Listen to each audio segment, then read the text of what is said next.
Chapter 231, Heated Confrontation. Ray didn't know this, but Anukus had just done something that he wasn't aware of. Mixed with made for a sure hit attack that obliterated anything in its path. Anukus had used this attack on Ray, hoping for his head to get sliced off. That's your punishment for interrupting my match, Anukus had thought. He hated strangers coming out of nowhere and just disturbing his moment of enjoyment. If they wanted a fight with him, they could just wait their turn.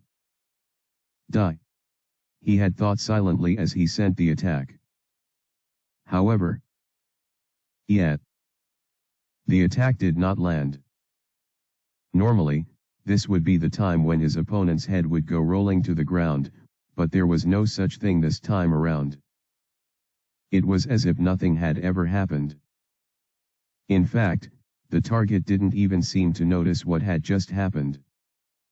Maybe my aim was off, Anukus thought, forgetting that he had the feature activated.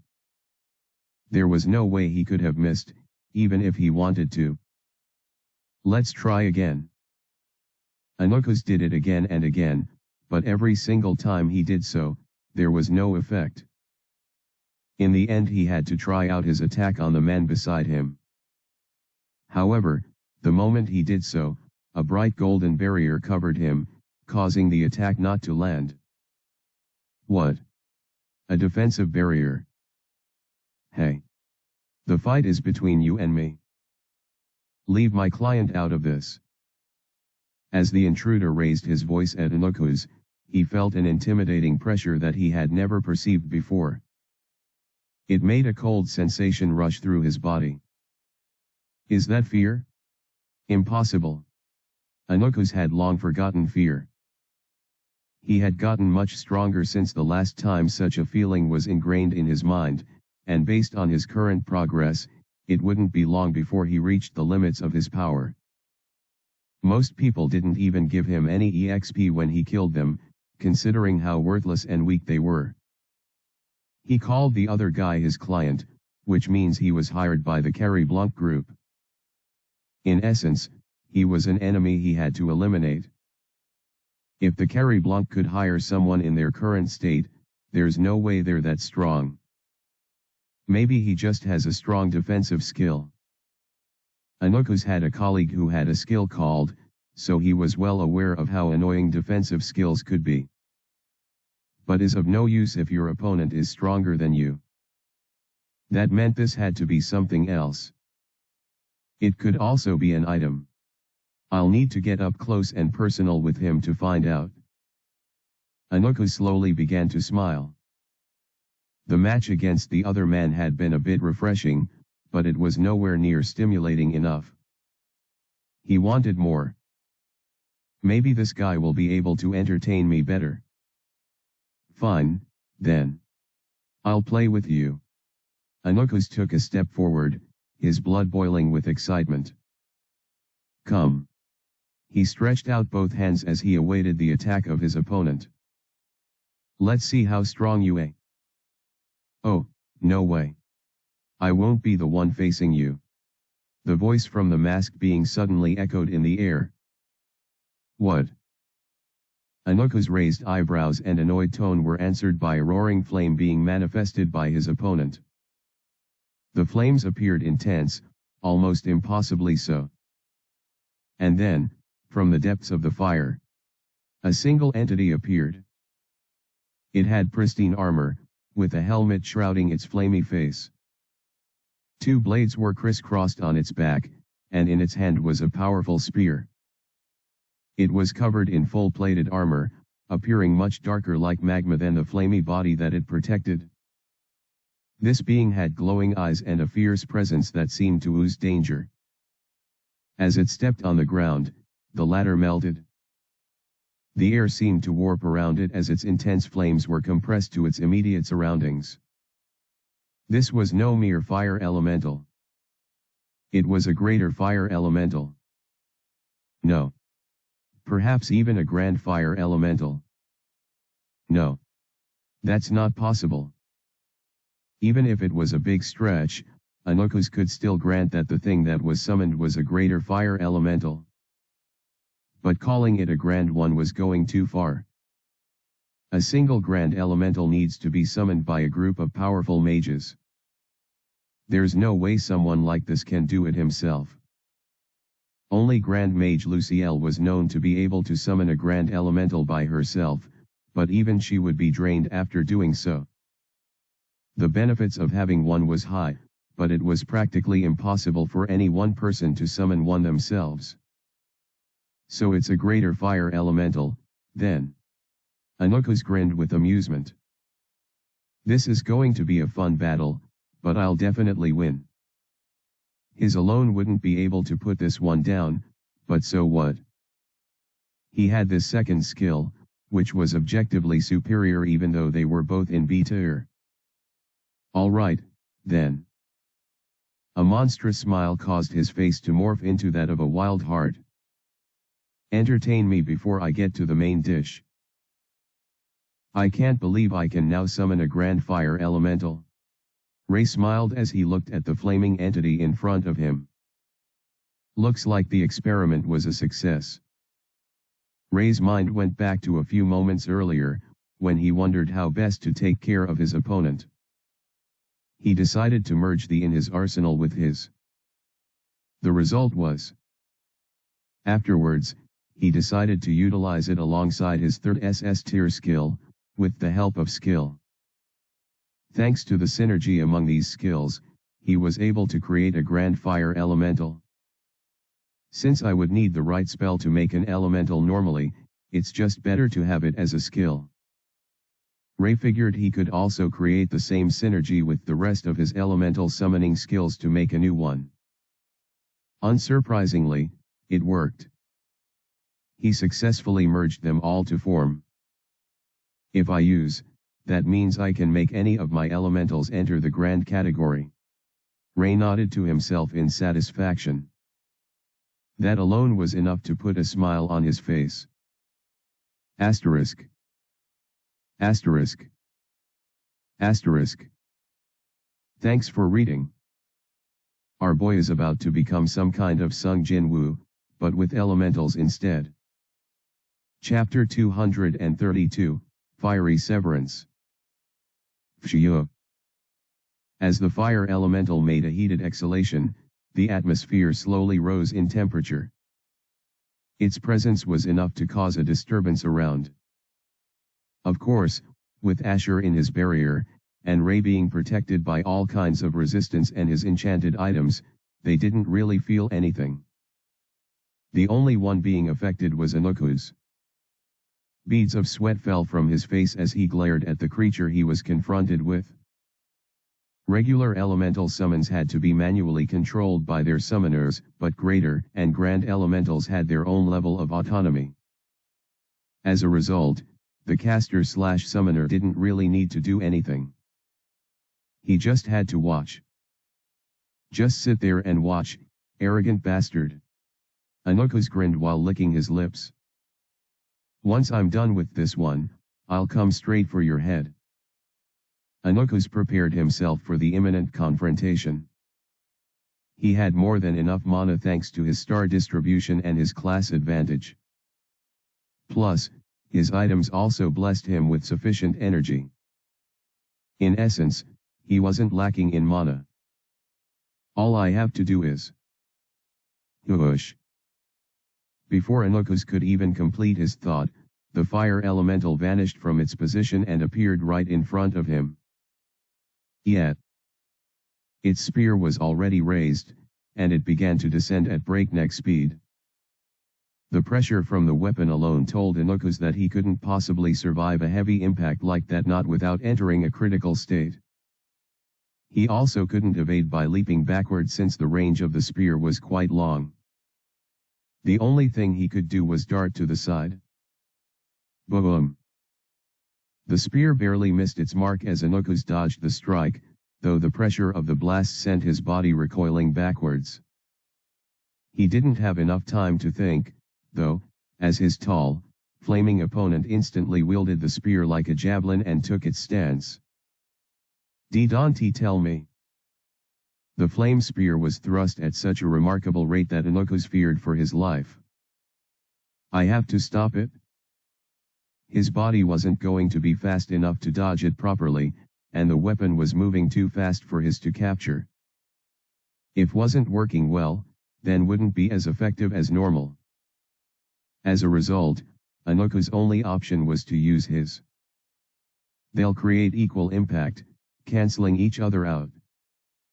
He stretched out both hands and sent a surge of fire charging at the target. Whoosh! The roar of flames flowed through the air in a concentrated blast, everything directed at stopping the approaching spear. Boom! The shock wave caused by the impact sent Inokus flying once again, though he was able to quickly recover by twisting himself in the air.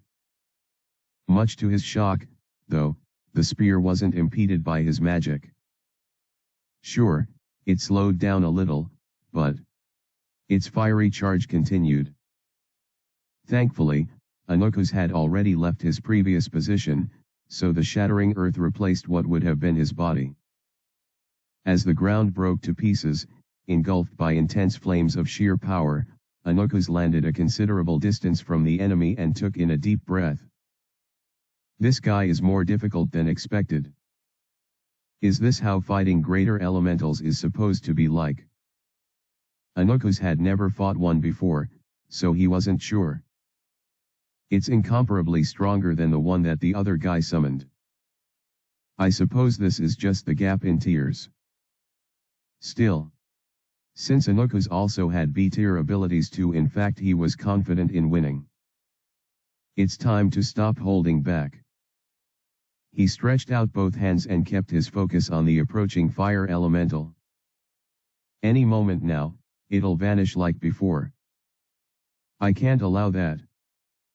He focused all of his mana in the incoming attack, prepared to end the enemy in only one blow, or rather, consecutive strikes encapsulated in a single moment. Before you can do anything. Combining with End, Inokus would create a new technique. Fiery Severance. I'll mutilate you. And so, his attack was initiated. Slices that could not be avoided were mixed with intense flames that burned through even fire.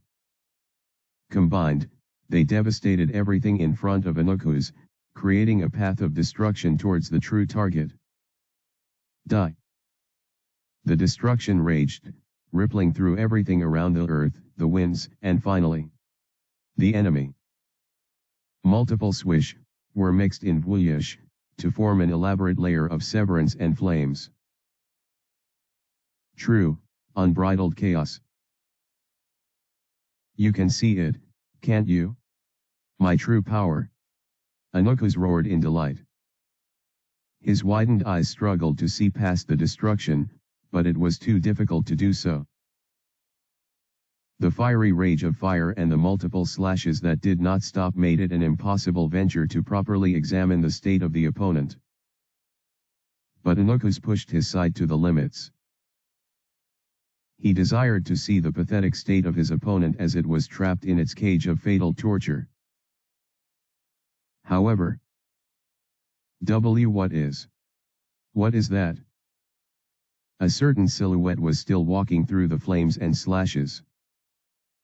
It kept its steady advance, undeterred by the multiple slashes and explosions that constantly assailed it. For every chip in its armor or every damage it suffered, it instantly healed. It felt like it was walking through an unfettered storm, embracing the rain of destruction without a care in the world. This fire elemental was walking through the fiery severance like it was nothing. No. No. Inokus didn't believe it. He couldn't believe it. Even though his bulging eyes were staring at the occurrence, he simply couldn't accept it. If he did, that would mean his analysis had been wrong all along. His opponent was not a greater fire elemental. It was Grand One. And if that was the case, there was only one implication that stemmed from it.